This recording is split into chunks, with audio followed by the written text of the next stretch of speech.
The headlights cut through the night like twin searchlights, illuminating the drifting leaves until they blurred into shadows. In an instant, a small, bare foot stepped onto the gravel shoulder, sending John Blake's heart lurching. He slammed on the brakes, tires skidding in gravel, and the truck fishtailed to a stop with a final echoing crunch. The engine's roar fell away, replaced by an eerie silence. John threw open the door and tumbled onto the damp ground, adrenaline burning through his veins. Ahead, a 6-year-old boy stood trembling, eyes wide as the trees whispered in the cold wind. Beyond him, half hidden in a veil of fallen oak leaves, lay a woman, her face bruised, her body still. The boy's small hand gripped John's coat sleeve, and the world narrowed to that moment of choice: drive on or reach down into the darkness and offer help. If you believe in the power of compassion to change lives, hit subscribe and leave a comment below. Let us know where you're watching from, and stay tuned for the incredible journey ahead. John sank to his knees beside the boy, and the motionless woman, the flashlight in his jacket pocket suddenly too dim to matter. He pressed a gloved hand to the woman's neck and found a thready pulse. Relief and urgency mingled in his chest as he glanced up at the boy who stood barefoot in the chilling night air. "Hey there," John said softly, voice steady despite the pounding of his heart. "I'm John. What's your name?" The boy looked at him with wide, haunted eyes, his lips trembling. "Leo," he whispered. "Okay, Leo," John replied gently, placing his jacket around the woman's shoulders. Her cheek was icy against his sleeve, her breath ragged. John peeled off his own flannel and wrapped it around her, knotting it beneath her chin. "Let's get you somewhere warm." He grabbed the length of rope from the toolbox in the back of his truck, an old camping haulover he always kept on hand, and used it to drag the woman's legs steady as he hoisted her into his arms. Though slight, her weight told him she hadn't eaten in days. Leo shuffled forward, holding John's hand as they climbed the shallow embankment. Each step was a promise: you're not alone now. Back in the cab, John eased the woman onto the passenger seat and adjusted the seatbelt beneath her shoulder. Leo climbed into the back and curled on the bench, arms wrapped protectively around his small frame. John spared a glance in the rearview mirror. Leo's silhouette stared back at him, determination outlined against the dark glass. No sirens, no flashing lights. John didn't call 911. He'd seen too many stories where help arrived with more damage than healing, where the system failed those it was meant to protect. Instead, he turned his truck toward the ridge and the little cedar cabin he'd built with his own hands. Each mile carried them further from that forgotten road and deeper into the promise of safety he hoped his home could provide. The cabin came into view just as the moon cleared the clouds, its windows dark and welcoming. John cut the engine and climbed out, bracing Leo's small shoulders with a firm hand. Together they carried the woman inside her weight, a silent testament to the violence she'd survived. John laid her gently on his sofa, propping her head on a folded quilt. Leo perched by her side, eyes brimming with tears he refused to shed. Inside the cabin smelled of pine and Sunday mornings, old coffee grounds, a hint of bacon, drippings, and the lingering warmth of yesterday's fire. John stripped off Boots' jacket, even his shirt, and stoked the dying embers in the hearth. He poured water into a heavy pot and set it on the wood stove, the clap of the lid echoing in the quiet room. Leo watched him go, then reached for his mother's hand, pressing it to his cheek, as if to reassure himself that she was still there. Moments later, John returned with a hot rag and a mug of warm milk. He knelt beside the sofa and gently dabbed at the woman's grazed temple. She flinched but did not awaken, and John murmured an apology for each sting, his voice hushed with concern. "We're going to be okay," he whispered, knowing the words were as much for himself as for her. Leo glanced between John and his mother, his young face etched with exhaustion and fear. "Will she live?" he asked, voice small. John placed a steady hand on Leo's shoulder. "Yes," he said, his tone firm. "She's going to live. I promise." He helped Leo to a chair by the fire and handed him a wool blanket. "Keep her warm for me, okay?" Leo nodded, wrapping the blanket around his mother's shoulders with trembling care. Then he stepped back and leaned against the arm of the chair, watching his chest rise and fall in quiet rhythm. John took a deep breath, his shoulders loosening for the first time since that skid on the gravel. Throughout the night, John tended to them both, fetching towels, boiling water, checking pulses and handing out warm sips of tea. Leo dozed on the sofa beside his mother, head resting on his folded arms. John slipped into his own bed only when the first light of dawn brushed the horizon, the hum of cicadas trading places with the wind in the cottonwoods. Morning in the cabin arrived like a benediction. Sunlight filtered through the lace curtains dancing on the wooden floor. John woke to the sound of soft moans and slid from his bed to check on them. Leo sat up, eyes glassy but alert, brushing crumbs from his mother's chin. Her eyes opened, and for a heartbeat she looked around as if emerging from a dream. "Where am I?" she whispered, voice cracked but alive. "Safe," John said, lowering himself to one knee. "You're safe here." He smiled gently, offering her a mug of coffee. She blinked at the bitter warmth, then looked down to see Leo standing beside her, small hand offering a strawberry. With the first sip and the sweet taste of berry, the woman, now Anna, let dirt and blood be washed away by the kindness of strangers and the soft glow of home. Leo slid onto the floor to hug his mother's knees, his small face pressed against her side. John watched them, chest tight with unshed emotion. In that quiet cabin, a new chapter had begun, one born of mercy, knitted with hope, and held together by the unwavering promise of second chances. Anna's first sensation was heat, a gentle, creeping warmth that chased away the ache in her bones. She blinked against the soft glow of morning sunlight filtering through cedar-paneled walls, catching the swirling motes of wood smoke dancing in the air. The scent was unfamiliar but comforting, like an old friend's embrace. Her head felt heavy, as if she'd slept too long on a damp forest floor. She turned her cheek and felt the softness of a quilt beneath her. The rattling echoes of last night's splintered world had faded into the steady rhythm of her own breath.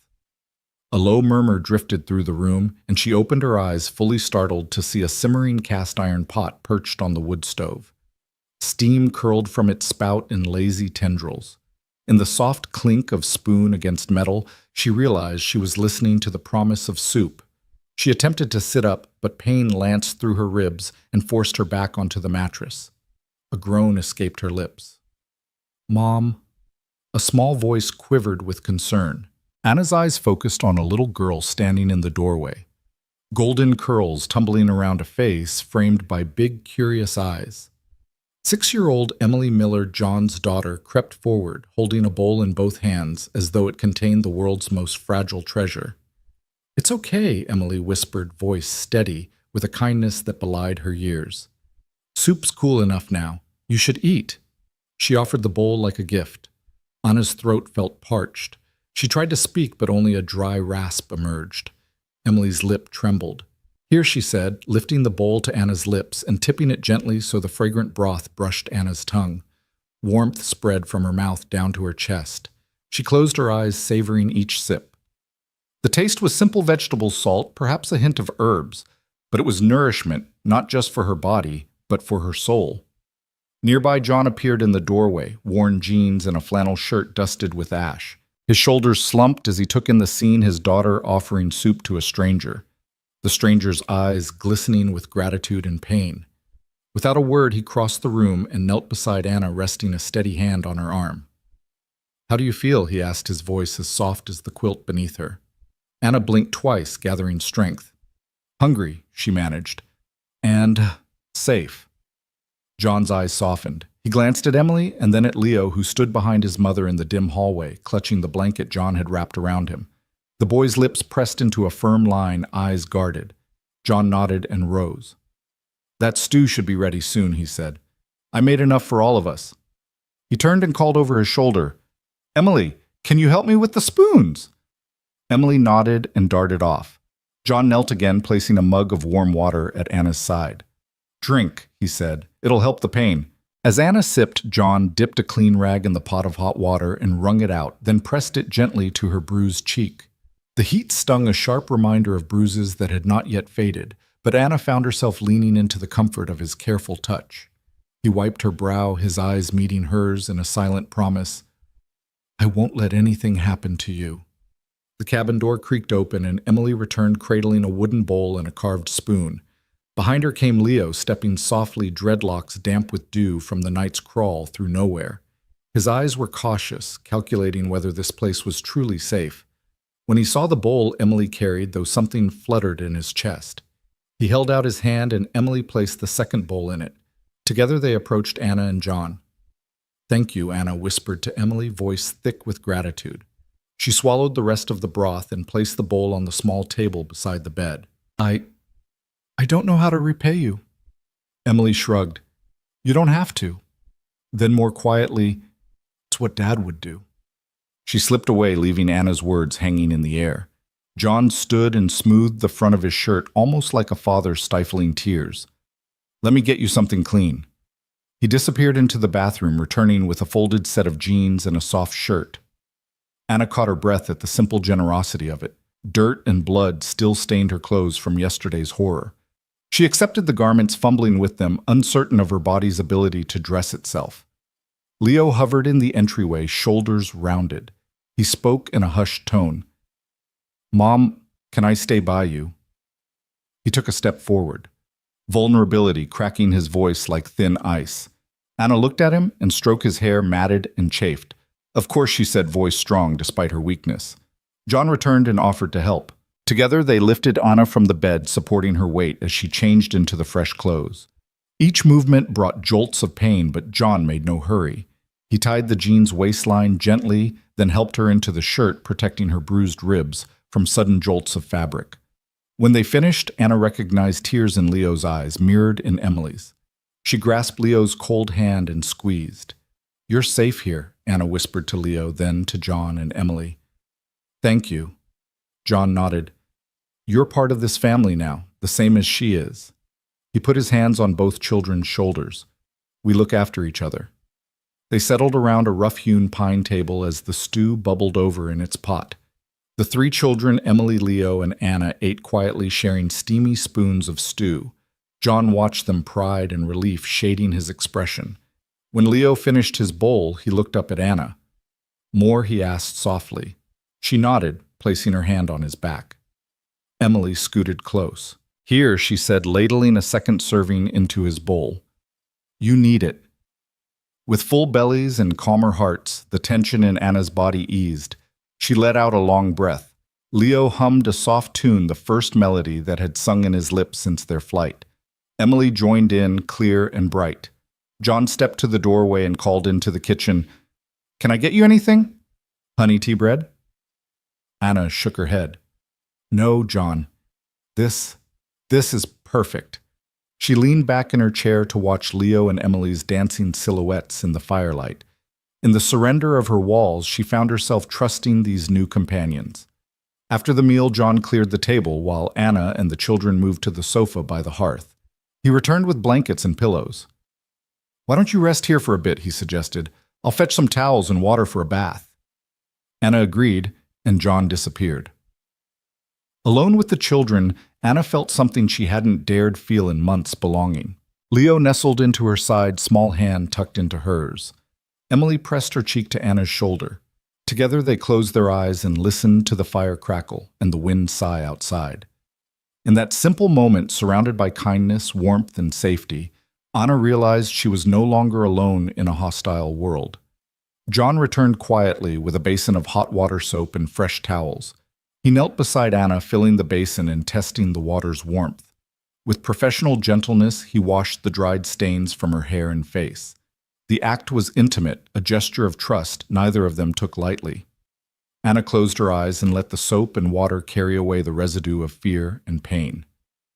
When he finished, John wrapped her in a towel and helped her to the bedroom, a corner of the cabin he'd left ready for a guest. He laid her on the bed and covered her with the quilt. "Sleep," he said softly. "We'll talk in the morning." He kissed her forehead and stepped away, allowing Anna's lids to drift shut. Down the hall, John checked on Leo and Emily. Leo had fallen asleep, clutching Emily's hand, Emily's head resting on Leo's shoulder. John covered them carefully, then crept back to the hearth and stirred the embers, coaxing a few new flames to life. He offered a silent prayer of gratitude that he'd been in the right place at the right time. Outside, the wood smoke that had awakened Anna this morning rose in a gray column against the forested ridge. The sun rose too, painting the cabin's cedar walls gold. Inside the battered mother, the barefoot boy, the steadfast stranger and his daughter, lay in the gentle sanctuary built by unexpected kindness. In that quiet cedar refuge, a new story had taken root, one of healing trust and a promise that no matter how dark the road, compassion could light the way home. Anna woke to the faint ache of pain blooming in her ribs, sharp, insistent, a reminder that her body had been betrayed. She lay motionless for a moment, listening to the steady tick of the wall clock and the distant hum of birds outside. Her gaze drifted to the ceiling's knotty pine beams. Yesterday's terror still clung to her like a shadow, but here in this cabin, the shadows felt kinder. She tested her breathing, first slow inhale, cautious exhale, and felt a stab beneath her right shoulder. Gingerly, she shifted on the mattress, propping herself on one elbow.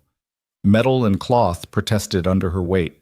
She pressed a hand to the brace John had fashioned, the duct tape and fishing line scratchy but secure. The warmth of the quilt beneath her sent a timid comfort through her chest. She closed her eyes, willing the pain to fade. Hey, John's voice came from the doorway, low and gentle, as if afraid to startle her. He knelt beside the bed, handing her a mug of tea. Steam curled between them, pale and fragrant. "Morning," he said. "How are we feeling?" Anna offered a stiff nod. Stiff, she admitted, her voice rough and sore. He smiled, eyes soft. Expected. He laid the mug on the nightstand. No doctors, no police. Just rest food, and if you need anything else, you let me know. Agreed. She met his gaze, the gray light of dawn highlighting both his tenderness and resolve. Agreed, she whispered. The promise was simple but profound, a lifeline in her world of chaos. Behind John, the cabin door clicked open again. Leo crept in, clutching a folded blanket. His face was drawn with caution, but his eyes, those dark, clever eyes, held a glimmer of trust. Emily followed at his heels, her pajamas, too big hair still in tousled pigtails. She carried a hot water bottle with a floral cover, pressing it into Anna's free hand. "Here," Emily murmured, perching on the edge of the bed. "Daddy said this will help with the ribs." Anna managed a small, grateful smile. The warmth seeped through her bandages, radiating relief. "Thank you," she said, her voice steadier. Leo hovered beside Emily, silent but present, as if he understood the ritual of care. Anna reached out and patted his hand. "Thank you, Leo, too." He nodded, the tension easing from his small shoulders. A moment passed, and Anna realized she wasn't alone in this fight. She blinked back tears she hadn't known were waiting. John moved to the window, pulling aside the curtain to let in more light. The forest beyond the glass was waking to autumn's palette, gold and crimson leaves stirring in a gentle breeze. It was peaceful here, a world away from the anger and violence that had driven Anna and her son to the roadside. "Eat something," John encouraged, returning with a plate of warm toast and scrambled eggs. He set it on Anna's lap. Emily scooted closer, holding a second plate for Leo. The children ate quietly, leaning in to whisper jokes to each other, and occasionally to Anna. Leo's lips twitched in amusement. Emily's bright blue eyes twinkled with mischief. They shared a secret language of smiles and nods that melted the last of Anna's reserve. "Do you like jam?" Emily asked, lifting a small jar of wild blueberry preserves. Leo pointed to his toast, 2 thumbs up. Anna tasted the soft, sweet burst of berries and closed her eyes. "Delicious," she said. "You made good jam." Emily beamed. "Grandma taught me." Anna's chest tightened at the mention of her own mother. She hadn't spoken of her family in a long time, no one asked. But here Emily and Leo offered connection without interrogation. It felt safe. John watched from the edge of the hearth as the trio ate. When they finished, he brought over a basin of warm, soapy water and a soft towel. "Let's get you cleaned up," he said, offering a gentle nod toward the small wash basin by the door. Anna hesitated, then allowed him to help. She sat at the basin while John poured water and gently dabbed at the dried blood on her arms and collarbone. His hands were sure but light, respectful of the pain. She closed her eyes, letting the water wash away the grime and fear. Leo and Emily knelt beside her, each holding a clean washcloth. They helped John, handing him the cloths or silently dipping them in the basin. The 3 of them worked together, an unspoken covenant of care that stretched between them. When Anna's skin was clean and her hair brushed free of leaves and twigs, she felt for the first time since her escape that she could breathe fully. She looked at Leo and Emily, her heart swelling. "I don't know how to thank you," she said softly. Emily tilted her head. Just stay, she offered. Be our friend. Leo nodded. His smile was shy but unequivocal. Anna felt tears slip down her cheeks, but these were good tears, tears of gratitude and hope. John returned with fresh clothes, soft plaid flannel, and Henley folded and warm from the dryer. He handed them to Anna. Here, he said, get dressed when you're ready. Anna stood every movement mindful of her healing frame. Leo and Emily moved to stand guard at the door, giving her the privacy she needed. She slipped into the clothes, wincing but determined. When she emerged, each child gave her an approving nod. John wrapped the quilt around her shoulders again and guided her to the rocking chair by the fire, where he'd set a bowl of oatmeal topped with brown sugar and butter. The scent coaxed another appreciative sigh from her. She accepted the bowl on her lap, and Leo climbed onto the floor beside her, head resting on her knee. Emily sat in the chair's crook, leaning in to feed Anna a spoonful of oats. They ate together, a family in formation. No questions about last night's horrors, no probes into her past. Just a shared meal and the promise of quiet healing. When the bowl was empty, Anna leaned back, exhaling. She glanced at John, Leo, and Emily, each offering her a small, encouraging smile. John rose and walked to the corner where a battered guitar rested against the wall. He strummed a few soft chords, filling the cabin with gentle music.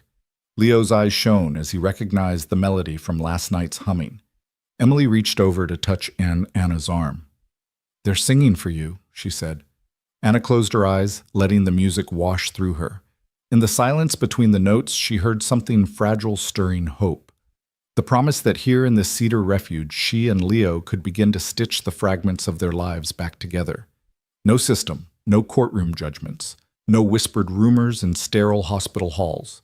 Only this healing sanctuary and the unspoken pledge of two children and a stranger to stand by their side. When the song ended, John rose and knelt before Anna. Rest, he said. I'll watch the kids. He gestured toward Leo and Emily, who were already busy planning a blanket fort by the fire. Anna leaned forward and pressed a gentle kiss to John's cheek. Thank you, she murmured. He nodded, not needing words in return. As John stepped away, Anna settled back into the rocking chair. Leo crawled into her lap and Emily curled up at her feet. The three of them rocked gently, lulled by the soft crackle of wood and the quiet beating of new trust. Outside, the wind rustled the cottonwoods, but inside, Anna felt secure for the first time in a long while. She closed her eyes, allowing herself the luxury of peace, knowing that whatever lay ahead, she was not alone. John slid 2 plates of scrambled eggs and toast onto the table, steam rising in lazy curls beneath the low-hung kitchen light. The sun had barely crept above the pines, painting the cabin in soft amber. Anna wrapped her fingers around a mug of coffee, so strong it stung the back of her throat, grateful for its warmth. Leo and Emily sat side by side, passing a bowl of fresh fruit back and forth as they whispered their morning observations. John poured himself a mug and took the seat across from Anna, setting his cup down with a soft thump on the wooden tabletop. For a moment they ate in companionable silence. The crackle of the stove and the birdsong through the open window were the only sounds.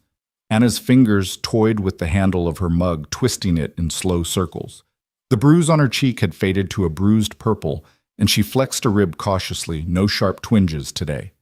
She took a sip of coffee and let the flavor ground her, giving her courage. How long have you lived here? She asked John, voice low. His gaze met hers, steady behind the steam of his coffee. 5 years, he said, lifting a forkful of eggs. Moved out of the city after everything. He swallowed and added, It felt right starting over where no one knew me. Anna followed his gaze to the cracked photograph on the mantel, John and a little boy, fishing poles in hand, both grinning. A single faded Polaroid. Anna's chest tightened at the sight. She knew that look of memory and longing. She cleared her throat and set down her mug. Tell me about him, she said softly. John's fork paused midway to his mouth. He exhaled as if releasing a weight. His name was Caleb. He began, voice crackling like old leather. He would have been 8 this year. He took a breath. He loved fishing more than anything. Every summer morning, I'd carry him down to the lake before sunrise. We'd sit in silence, just waiting for the bobber to dip. His hands closed around the mug knuckles, whitening. He got sick leukemia. We did everything we could, but he was too young. He blinked. I watched him slip away. He sipped his coffee, eyes distant. After that, the city felt too loud, too crowded with memories. I needed space to find him again. Anna saw the pain in his eyes, a storm held back by the calm of his expression. She reached across the table and laid a hand over his. "I'm so sorry," she whispered. He squeezed her hand, offering a small, grateful nod. John cleared his throat and shifted. "Your turn," he said gently. Anna felt her pulse quicken. She inhaled the coffee scent and let it steady her. "My in-laws," she began, they never approved of me. Not after my husband died." She paused, remembering the oppression. His family was wealthy, prominent. They blamed me for his death, said I didn't care enough, that I'd poisoned his mind with doubt. Her voice cracked. "They hurt me in ways I'm still not sure I can name.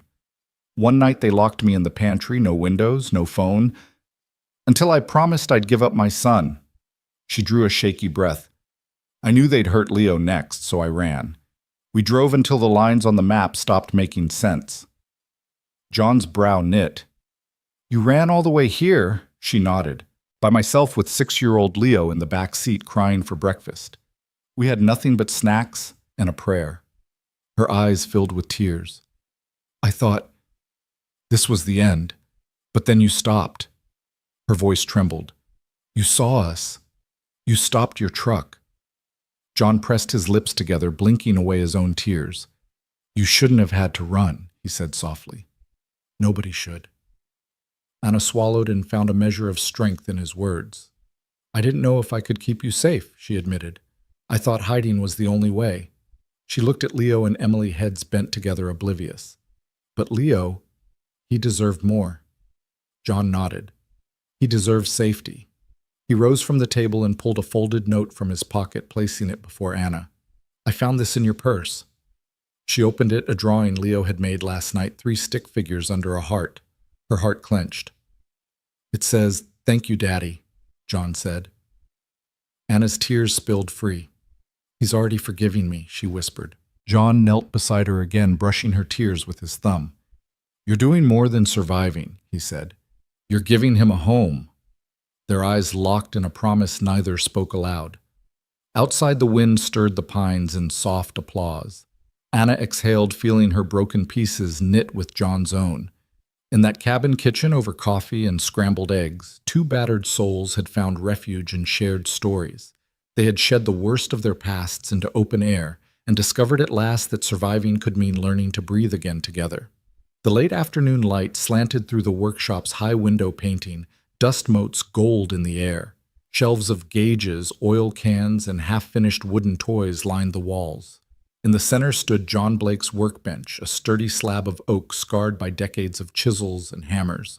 On one edge sat a battered cuckoo clock, its hands frozen at 2:05, its glass face cracked and grimy with neglect. John ran a calloused finger over its painted birdhouse facade and sighed. He'd meant to fix it weeks ago, but life had a way of crowding out small passions. He glanced at Leo Dart, who stood across the bench, sleeves rolled up to his elbows. The 6-year-old's slender fingers hovered over the clock's side panel, as if reading its silent plea. John had just explained the basics, how the gears should mesh where the pendulum hung, but Leo seemed to already know. He lifted a tiny screwdriver with the precision of a surgeon and eased the back cover off. John leaned forward. "Careful with that cog," he warned softly, but Leo only nodded, blue eyes focused. One by one, the gears emerged: a sunburst wheel, a ratcheting escapement, a slender pinion. Each piece Leo laid on a faded cloth with deliberate care. He touched nothing else, as though the wood chips and sawdust around him existed in another world. John watched, chest tightening with awe. He remembered guiding his own small son's chubby hands across a simpler clock years ago. But Leo was different. He moved with calm intention, as if the mechanism's voice spoke directly to him. The boy's skin was pale, smudged with grease, and his hair had that wild curl Emily's pigtails sometimes adopted after playtime. Yet every motion he made was controlled, exact. "Where'd you learn this?" John asked, stepping closer. Leo glanced up, expression thoughtful. "I read about escape wheels," the boy said. "They control the tick." He turned back to the parts. "And this is the verge that lets the pendulum swing." His words stumbled over big vocabulary, but he spoke them with ease as if the clock's essence lived inside him. John's breath caught. I didn't teach you that. He wiped a hand across his flannel. You just know it. Leo gave a quick shrug, then set to work. He lifted the largest gear and placed it on its arbor, wincing at the stiff resistance. John handed him a dropper of oil, and Leo coaxed a bead of lubricant onto the pivot. Less is more, he said, echoing John's own favorite motto. John swallowed, blinking hard. The boy was recalling instruction he'd never given. Moments later, the final gear clicked into place. Leo slid the back panel on and tightened the last screw. He lifted the clock and set it on the bench's edge. With an air of ceremony, he pulled the silver chain, letting the weight drop, and began the slow swing of the pendulum. The clock ticked soft, even alive. John's jaw dropped. Leo. He began voice cracking. The clock's cuckoo door sprang open with a gentle click, and a tiny wooden bird emerged, shifting its painted head once before retreating. Then it emerged again. The familiar cuckoo echoed through the workshop, delicate and precise. Leo's face broke into a grin, bright and triumphant. Emily, who had slipped in the back doorway, let out a gasp of delight. She'd been watching from the threshold, worried her brother wouldn't manage it. John crossed the last few feet to stand beside the boy. He laid a hand on Leo's shoulder. You did that, he said softly, as if afraid to wake a dream. You really did it. Leo shrugged again, as nonchalant as a child who built sandcastles. It just needed fixing, he said. John knelt to eye level. You understand how it works, he said. That takes something special. Leo nodded. Then his expression dipped. My dad, he used to fix clocks too. He died before I was 6. He paused, gaze drifting to the floor. I think he'd be proud. John's heart tightened. He reached for Leo's small hand and squeezed. I think he is. Emily stepped forward, wrapping her arms around both of them.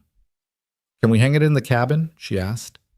Right over the fireplace, John glanced at the clock, its pendulum still swinging. The cuckoo's faint chime echoed once more. He looked down at Leo, then at Emily, then nodded. Sure, it'll remind us every hour of hope and second chances. Leo beamed, and Emily hopped up and down with excitement. John rose and scooped Leo into a hug, careful of his ribs. Let's get it home, he said. They carried the clock out of the workshop, its steady ticking following them down the cedar hallway, a heartbeat restored by the gentle genius of a boy who'd stepped out of darkness into a sanctuary built on mercy and the promise that even broken things can sing again. Sunlight poured through the leaves of the ancient oak, dappling the yard in gold and emerald. The air smelled sweet, with early summer's first blossom, and the yard rang with the soft thump of sneakers on grass. Emily Miller stood at the base of the tree, her hands cupped at her waist like a coach's whistle. Leo Dart hovered behind her, gaze fixed on the lowest branch brows, furrowed with determination and fear. Okay, Emily called, voice bright. Place your left hand here, right hand on the knot, then kick up with your right foot. She demonstrated, planting her hands firmly on the trunk and swinging her right leg to rest her foot in a crook of bark. Leo swallowed hard, toe nudging the spot Emily's shoe had marked. The knot was rough against his nylon sock, but it gave just enough purchase. He reached out, fingers trembling, and caught the knot. He glanced down as if the yard stretched into an abyss below him. Then he looked at Emily, who nodded with steady encouragement. Just like that, she said. Now shift your weight and bring up your left foot. Leo's face tightened as if he were bracing to leap from a cliff, but Emily's calm presence gave him courage. He pressed his other foot against the bark and rose on tiptoes, chest puffing with effort. A laugh escaped him, fright mixed with pride, and he lifted both feet to rest on Emily's knot. I'm up, he said, voice triumphant. Emily giggled. Told you you could do it. She pointed higher. Want to try the next branch? Leo peered upward, eyes tracing the curve of the trunk to where the next branch beckoned. He nodded, heart pounding. Hand over hand, he climbed Emily's face, alight with pride and excitement. At the third branch, he froze, chest heaving. I'm scared, he admitted, voice small. Emily slid down to stand beside him on the lowest branch. She held out a hand. It's okay to be scared, she said. Just take it slow, and I'll always be right here. She lifted a foot up to the second branch, then reached down to guide Leo's hand to rest on her ankle. Together. Leo braced himself and took Emily's hand. Their fingers met across the gap between branches, a bridge of trust. With Emily's guidance, he found his second foothold and rose until they stood side by side, two small silhouettes outlined against the sky. Leo's grin was wide enough to split his face. "I can see the whole yard," he marveled. Emily scooted forward to the edge of the branch and dangled her legs. Leo followed suit, their feet bobbing in tandem. Below them, the cabin's cedar walls gleamed and the workshop window caught a flicker of movement, Anna peeking out to make sure they were safe. When John stepped onto the porch with a whistle, the children waved. He watched them for a moment, pride warming his gaze before calling up, "Dinner's almost ready, you two. Hop down before it gets too dark." Emily and Leo exchanged a glance. Then, with practiced ease and Leo's newfound confidence, they climbed down branch by branch until their feet touched the earth. Emily pumped her fist. "You did it, Leo." He returned the fist bump with a laugh. "Thanks to my coach." Then he turned to John. "Can I come help Anna bake bread?" John's eyes sparkled. "I'll let her decide." He led them inside, hair still smelling of pine and sunshine. In the kitchen, Anna stood at the counter dusted with flour. Her sleeves rolled to her elbows and her hair tied back in a loose braid. The aroma of yeast and warm dough filled the air. She smiled at the sight of Leo and Emily entering in a triumphant pair. "Want to help?" she asked, wiping her hands on a tea towel. Leo nodded eagerly, glancing at the bowl of dough on the counter. Emily stepped forward, first sprinkling more flour onto the wooden countertop. "We'll need extra flour," she declared, sweeping up a small mound and patting it into her palms. Anna laughed, a sound light and free, not tinged with past sorrow. "Good idea," she said. She handed Leo a ball of dough that had been resting under a damp cloth. "Give this a knead." Leo placed his hands on the dough, and with guidance from Anna, he folded and pressed it, feeling the softness yield beneath his palms. Anna watched him, her expression soft. "You're a natural," she said. "Feels good, right?" Leo smiled, his blonde hair falling into his eyes as he worked. "It's like soft clay," he said. Beside him, Emily shaped smaller rolls, pinching edges with meticulous care. Anna moved down the counter, dusting sugar in a pan for tomorrow's cinnamon buns. "When I was little," she said, sliding the rolls onto a baking sheet, "my mom taught me how to bake every Sunday. It was our tradition." She paused, looking at Leo and Emily. "I'd bake all morning, then we'd sit out on our porch and eat coffee cake as a family." Emily and Leo stole a look at each other. In their new chosen family, there were no grandparents to hand down traditions, yet here was Anna passing on hers. John stepped in with a tray of fresh berries. "Would you two like to help me make a fruit topping?" he asked, holding up strawberries and blueberries. Leo's hand shot up. "Yes, please." Anna's eyes met John's with warmth. Together, the five of them, 2 adults and 2 children, and a rescued mother worked side by side, stirring sugar into berries, kneading dough, wiping flour from their noses. Laughter rose like steam, light and sweet. Emily's spoon clattered into a bowl, and she giggled as John teased her about her musical performance. Leo's dough slipped free from his fingers and slapped onto the counter, causing a delighted squeal. Anna scooped him into a hug, her heart tightening with joy. This was childhood, rekindled small moments of play and learning, each a brick building the walls of their new home. The oven timer pinged, and John opened the door to reveal golden loaves and rolls puffed to perfection. He ushered everyone back to the table, and they shared the warm bread with butter melting into every crack, while the kitchen window framed a last glimpse of dusk settling over the yard. Later, as the children washed sticky hands while Anna played with soap bubbles, John stacked the fresh loaves on a cooling rack. He caught Anna's eye and nodded toward the living room where Emily was teaching Leo a clumsy dance step to a tune they'd invented in the yard. Anna smiled, a soft light in her eyes. When the kitchen glowed only with lantern light, Anna tucked the children into their blankets on the sofa, eyelids heavy. She lingered a moment to brush Leo's hair and tuck his blanket around him, then knelt beside Emily to press a kiss to her forehead. Leo and Emily drifted to sleep with smiles lingering on their faces. Proof that laughter and safety could knit up wounds in ways comfort and play provided. John emerged from the kitchen with 2 mugs of cocoa and offered one to Anna. They settled into the rockers by the hearth, the oven's warmth still swirling through the room, and the promise of fresh bread tomorrow lingering in the air. Outside, the oak's silhouette stood sentinel against the night sky. Its branches, once a climb conquered by two small adventurers, now whispering lullabies to the cabin below. Anna sipped her cocoa and let out a contented sigh. "Today was wonderful," she said, voice soft. John nodded, eyes tracing the flicker of firelight over her face. It was he agreed. "We're building something good here." Anna's gaze shifted to the doorway where the children slept and then back to John. "Thank you for letting us in." He reached out, covering her hand with his. "We chose each other," he said, "and I'm grateful every day." Their hands tightened around each other's, and for a moment the soft glow of bread baking and children laughing seemed to fill every corner of the world. In that quiet cabin, the echoes of yesterday's pain were replaced by the simple triumphs of children climbing oaks and kneading dough. Each shared laugh, each new tradition wove them together. Two families reborn under one roof. Childhood rekindled in the warmth of a chosen home. A low rumble drifted through the cabin just as the last embers in the hearth surrendered to the night. John glanced at the clock, 8:30. He'd promised the children one more story before bed, and he strode to the bookshelf to find a worn hardcover when the rumble he'd mistaken for distant highway traffic cracked into an urgent roar. Outside, wind whipped against the cedar walls, rattling the panes like urgent taps for help.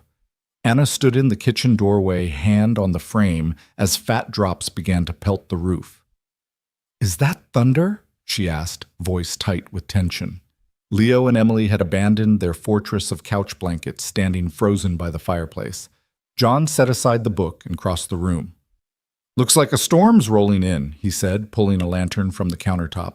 He lit it with a soft flick and carried it to the center of the room, its glow pushing back the shadows. Emily grabbed her stuffed fox Kip, clutching it close. Leo hovered by the window, his eyes wide as the trees bent in the gathering gale. Rain pounded the cabin in ragged sheets, the windows shuddering under each heavy drop. The wind howled, tugging at every loose shutter and stirring the curtains into frantic dance. In the kitchen, a loose pot clanged against the stove, its metal rim trembling. The cabin felt suddenly small, vulnerable. Anna's lower lip quivered. She'd managed the early days of recovery with a stoic grace, but the storm's fury unlocked something primal. Her breathing grew shallow. She wrapped her arms around herself as though bracing against the elements.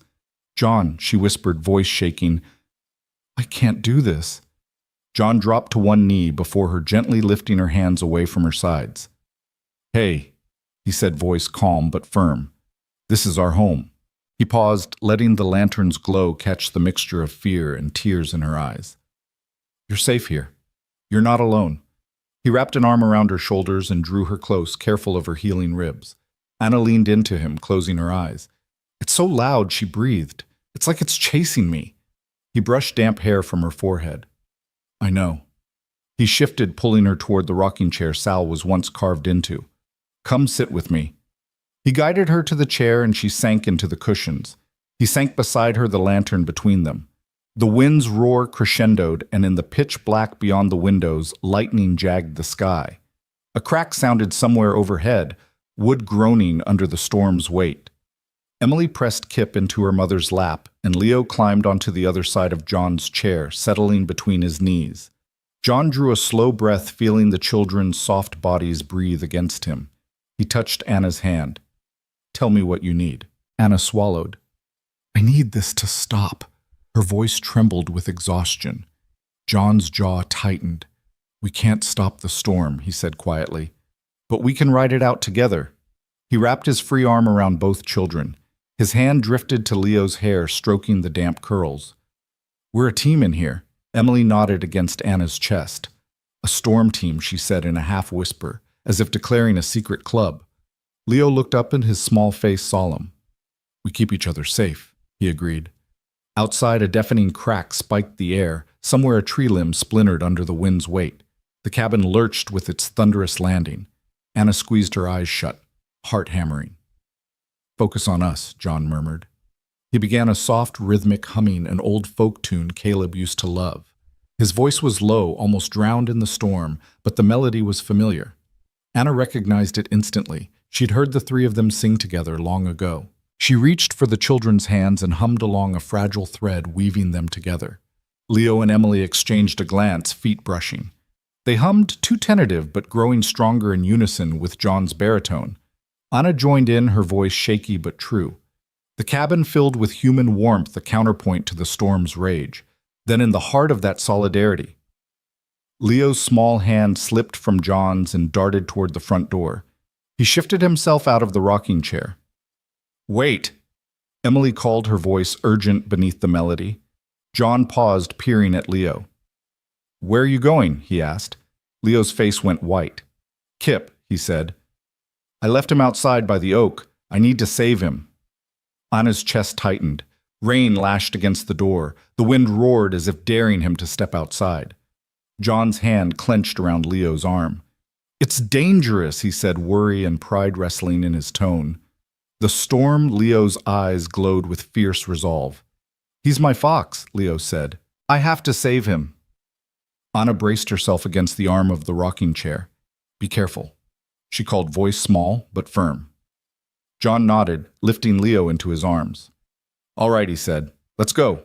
He set the lantern on a stout stump by the door, its flame guttering in the rushing air. He tugged his jacket tight and opened the door. The storm's blast hit them like a wall. Rain and wind swirled around John and Leo as they squinted into the black. The yard had turned into a white blur of motion. John sloshed through the mud, Leo's small legs wrapped around his waist. He shielded the boy with his body. Each step was a slip, a fight for footing.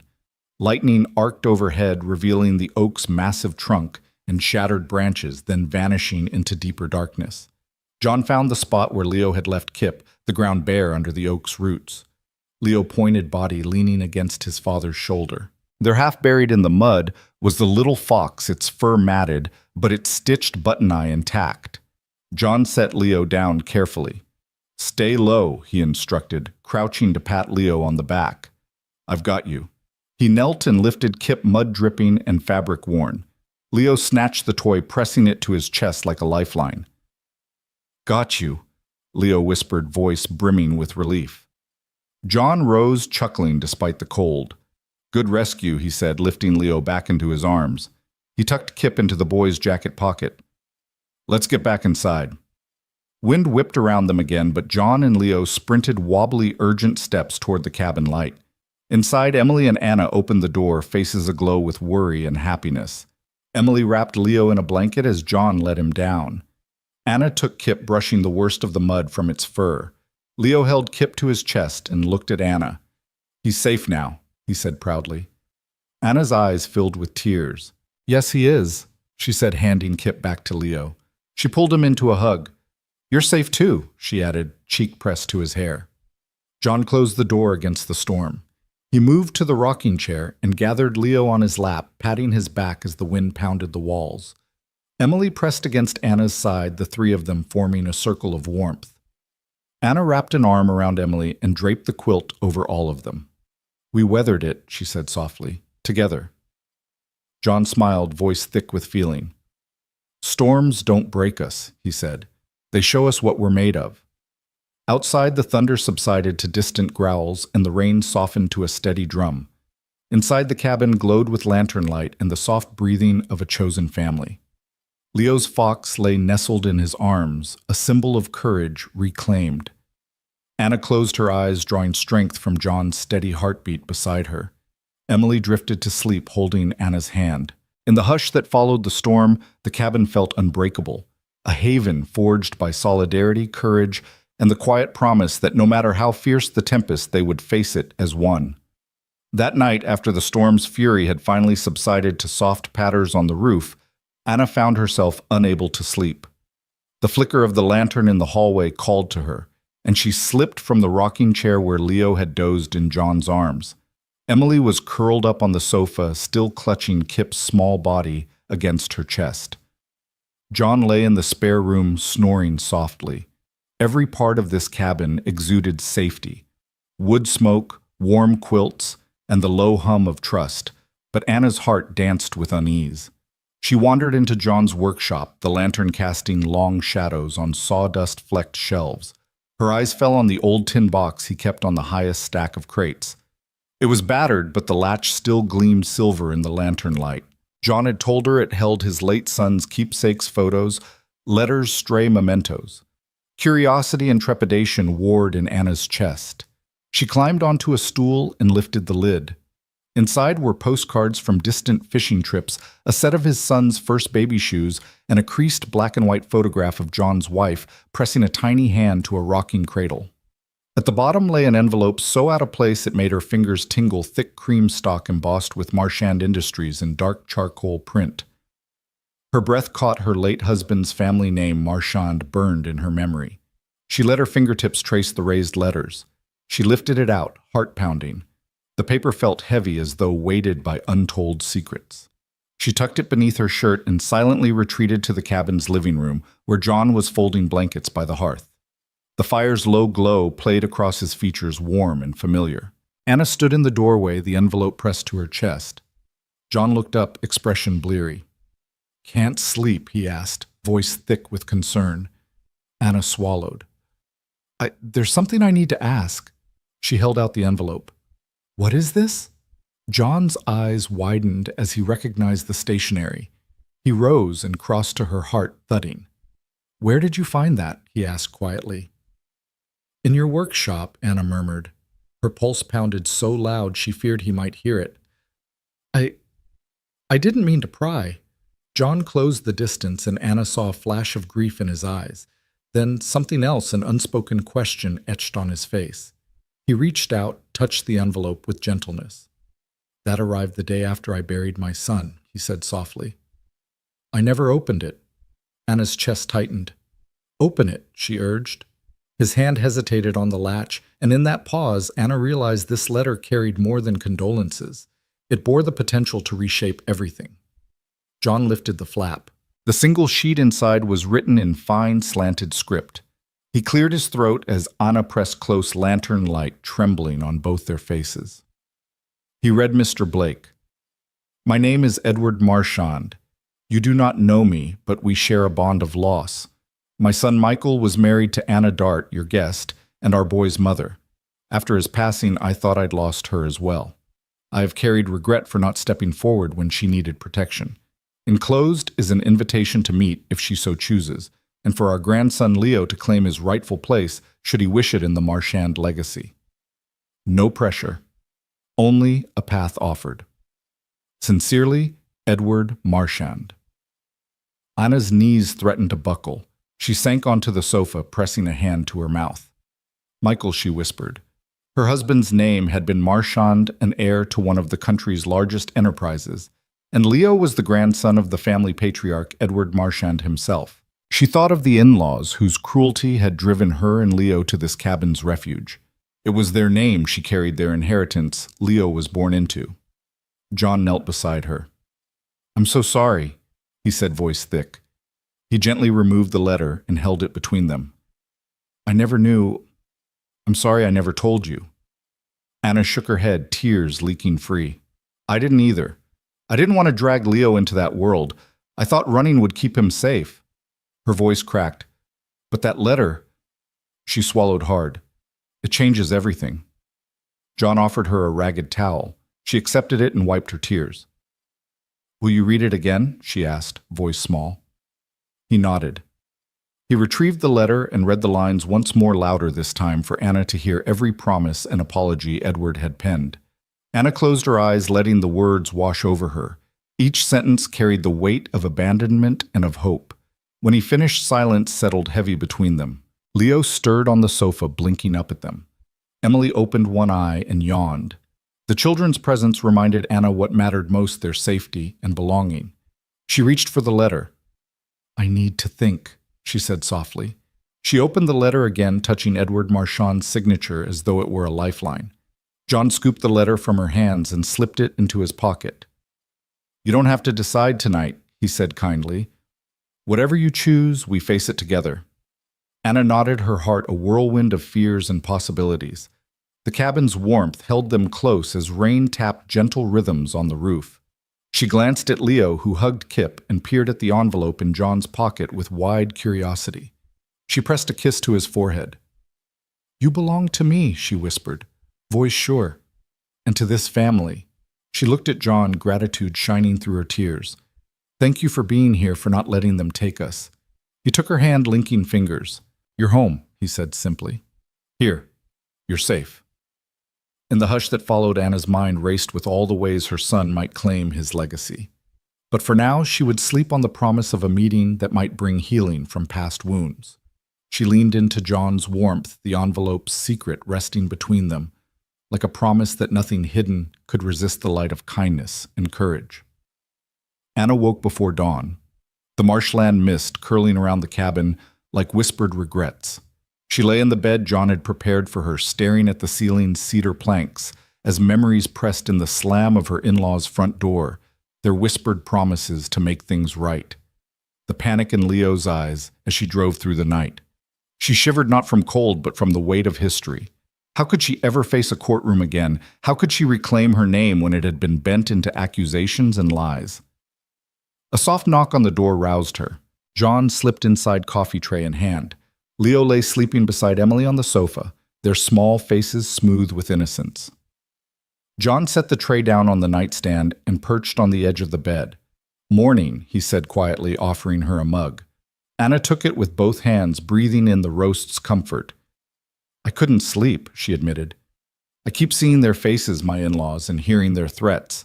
She hurt her thumb on the rim, a small reminder of the bruises she'd hidden. I ran for his life, John. I didn't think I'd ever have to go back. John nodded, voice gentle. You did what any mother would. You protected Leo. But if you never stand up now, they'll keep you both hidden like you deserve shame. He paused, his gaze steady. You deserve your name. Leo deserves his future. Anna closed her eyes, the letter from Edward Marchand heavy in her purse like a promise and a threat all at once. Edward had offered a meeting in Olive Branch steeped in regret, but it was a start. The man who once rejected her was now extending his hand to rebuild the bridge she'd burned in self-preservation.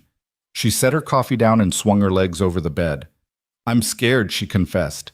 If I file against them, they'll come after us. They have money influence, power. John rose and wrapped an arm around her shoulders. Then we'll match them with something more powerful, truth. And you've got me, Emily and Leo, and whatever Edward Marchand brings to the table. He pressed a kiss to her temple. You're not alone in this fight. Anna felt tears slip free. She drew his shirt close. Thank you, she whispered. I don't know how to start. He lifted her chin, his eyes bright. First, we gather everything. Medical records from the doctor after the pantry. She winced at the memory but nodded. He gave me stitches, recorded my bruises, but I never followed up. We'll get the copies, John said, already moving into problem-solving mode. Then we document Leo's custody through the letter you found. Edward's offer. That counts as acknowledgement of paternity and inheritance and protection. We'll have a family lawyer draw up a petition to the court. We're not asking for favors. We're demanding what you and Leo are owed. Anna pictured her trembling walk through the courthouse hallway, papers clutched tight in her hand. But John's certainty anchored her. Okay, she breathed. Let's do it. They worked side by side, John on the phone tracking down medical offices. Anna writing down the timeline of threats, abductions, the night in the pantry, and their flight. Leo and Emily sketched plans on the kitchen table. Leo drawing a courtroom with 2 doors labeled Truth and Justice, Emily adding hearts around it for hope. Their innocent artistry lifted Anna's spirit, reminding her that this battle was about them, not just her scars. By late afternoon, she had a folder thick with evidence, doctor's notes, a transcript of Edward's letter, a map of their flight path, and sworn statements from neighbors who had witnessed her collapse. John added a typed narrative woven with facts and emotion. We're ready, he said, sliding the folder across the table. Anna's hand shook as she picked it up. Tomorrow, John continued, we file. Then you'll stand before the judge, Leo, at your side and tell them your story. Anna looked at Leo curled asleep on the sofa. She imagined him older, strong in his Marchand legacy, but grounded by this cabin's love and the courage she'd taught him. She pressed the folder to her chest, heart swelling. For you, Leo, she whispered, kissing the sleeping child's forehead. That evening, after Emily and Leo were tucked into their beds, Anna and John sat in the soft lamplight. The folder lay between them like a pact. Anna ran her fingers over the embossed leather cover. I'm nervous, she admitted. What if they dismiss me? John reached across and took her hand. Then we appeal. And if that doesn't work, we go higher. You'll tell your story until the world listens, and I'll be right beside you. Anna looked at his unwavering expression and felt courage bloom. She folded her voice into his calm steadiness. I'll do it, she said. I'll stand in that courtroom and say, my name is Anna Marchand. My son is Leo Marchand. Don't you dare take that from us. John smiled, and for the first time in months, Anna felt a fierce pride ignite inside her, a fire that no threat, no memory of violence could extinguish. In the quiet cabin, their chosen home, they faced the stormheads of their past together.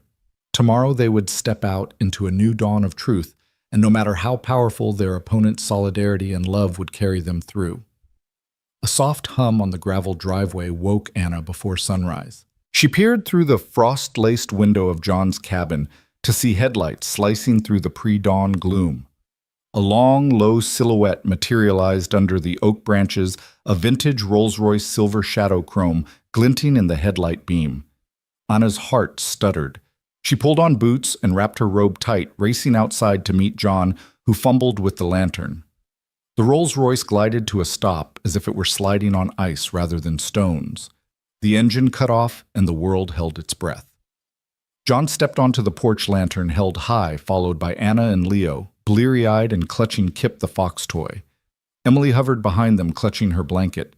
The morning's chill bit at their cheeks, but nobody moved from the threshold.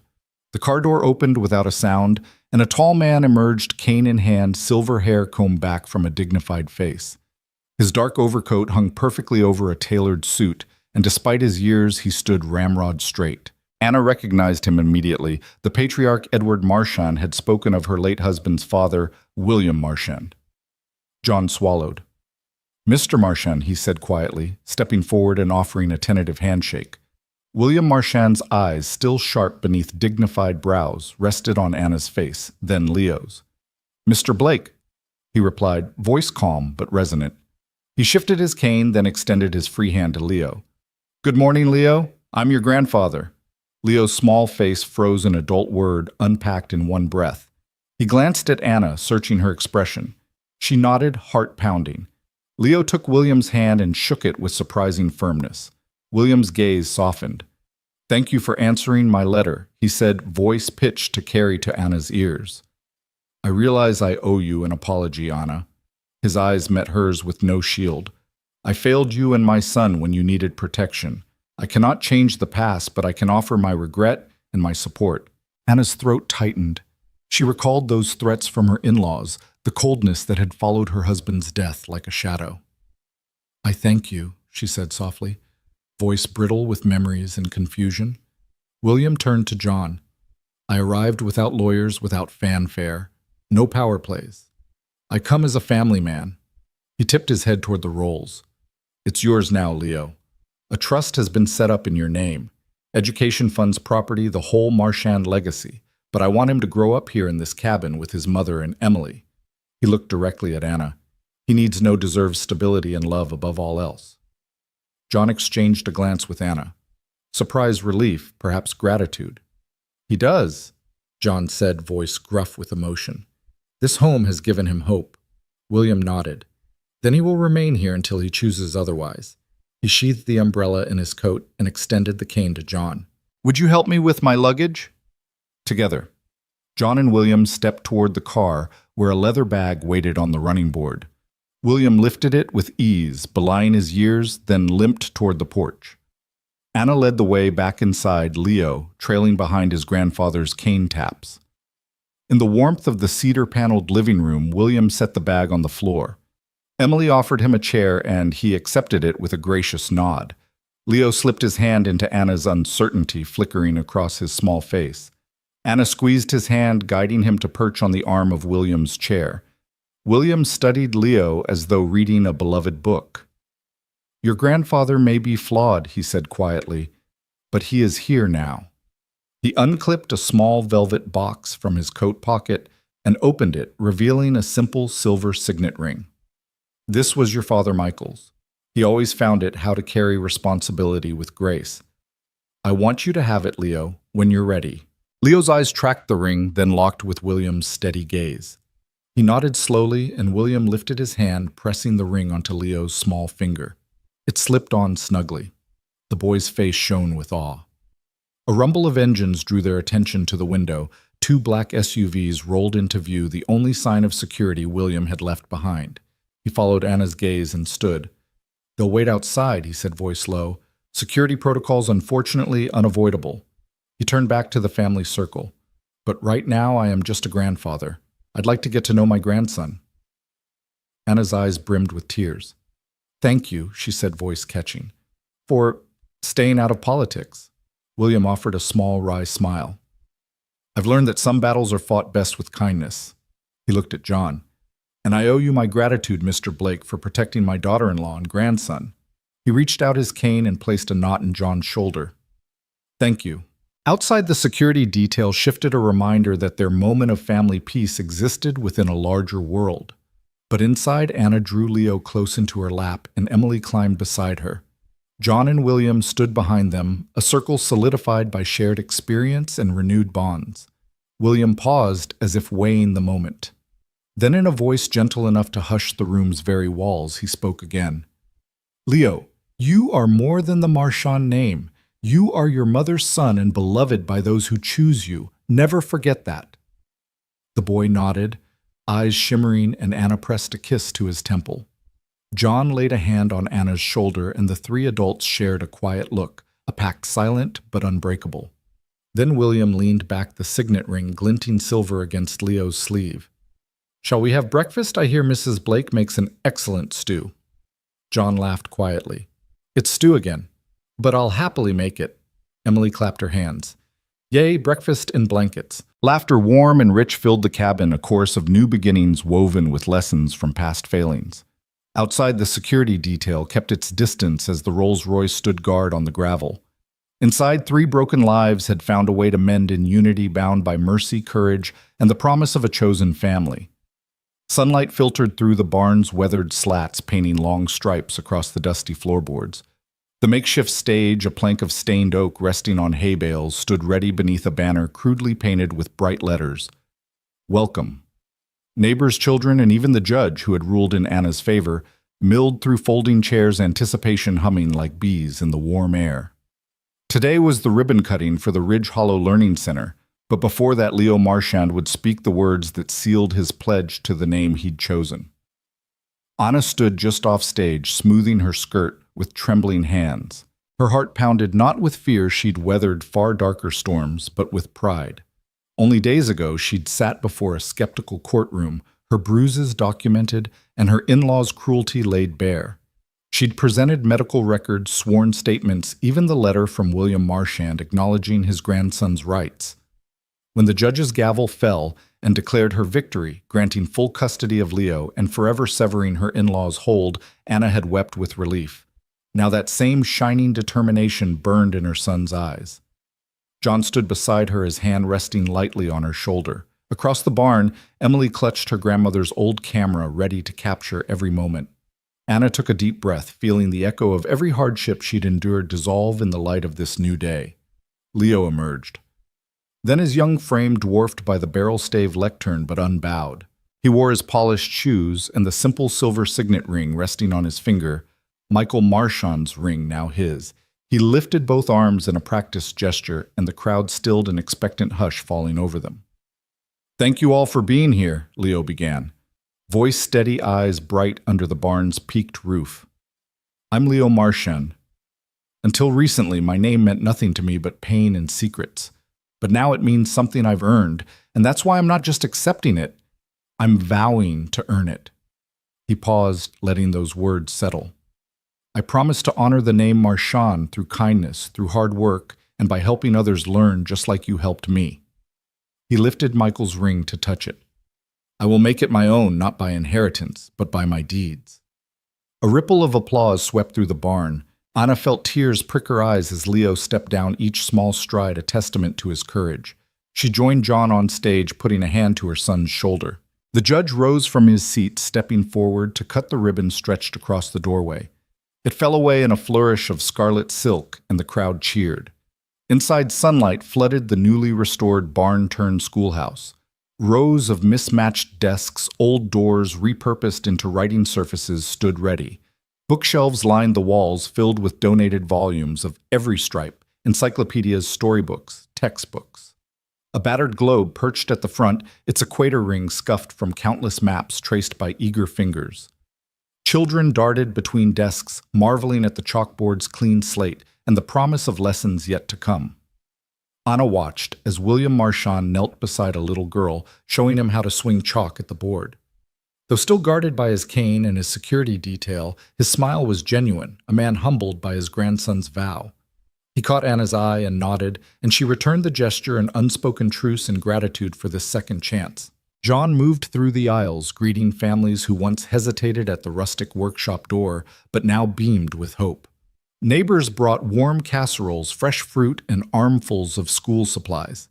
A local carpenter had built a reading nook in the loft, and students took turns climbing the ladder to rest among soft pillows, books in hand.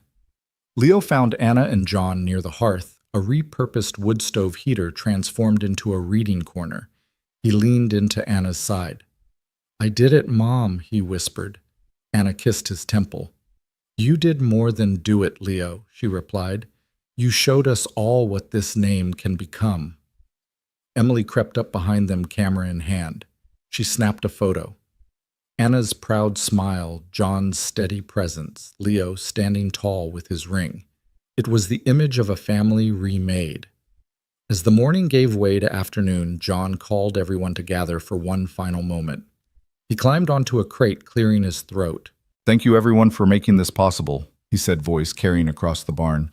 "This school is more than a building. It's a promise that no child here will ever doubt their worth.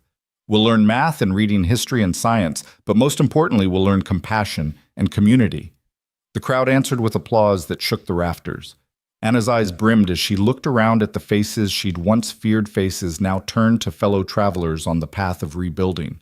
William stepped forward and added his own voice to the chorus. "I'm proud to join this community," he said. "Today, Ridge Hollow is more than a refuge. It's a beacon of hope."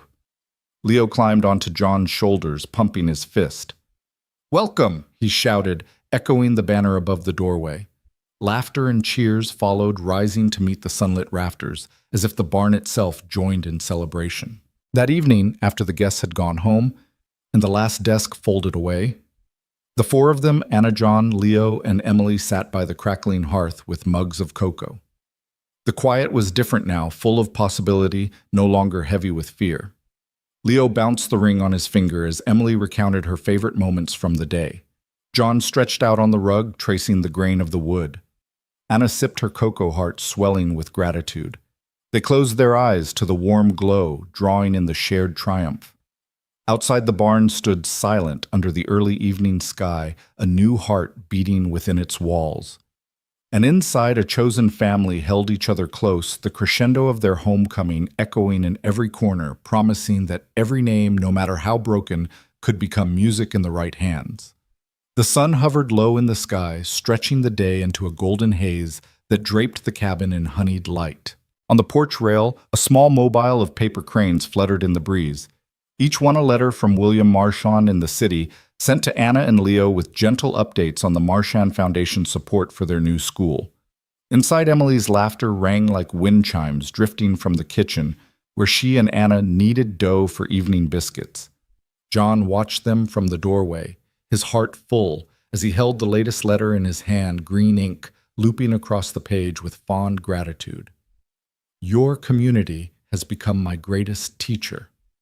Leo darted past John, a paper airplane in his hand, giggling with reckless delight.